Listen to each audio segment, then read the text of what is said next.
The Pathfinder Iconics are, I think, a really good idea. For a long time RPGs used pre-generated characters to allow players to jump into a game quickly without having to make one of their own. Especially useful for when there is little time or for beginning players.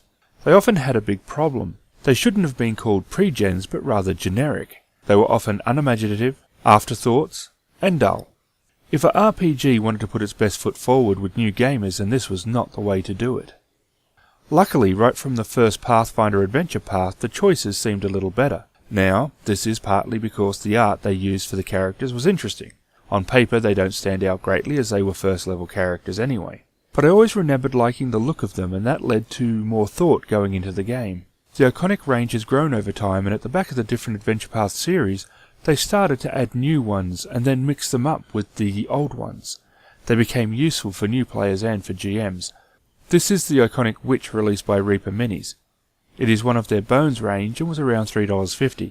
I do feel that the detail in a couple of areas of this figure are not as sharp as could be, mainly in some of the very fine detail. But that has to be weighed against the $3.50 price, which is excellent. If you are playing the Iconic Witch or have her as an NPC, then it's a great table piece to add. If you are looking for a showpiece for your shelf or a competition piece, you're probably better off looking at something else. That's not a slam against the Bones range. You can win using them and they can look great on your shelf, but I think that first and foremost they are more tabletop gaming for their usage.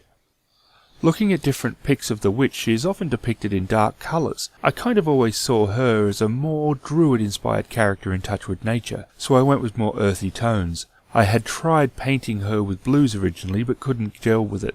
I repainted with greens and liked it a whole lot better. I aimed for a tabletop quality finish, and for that I am happy with her.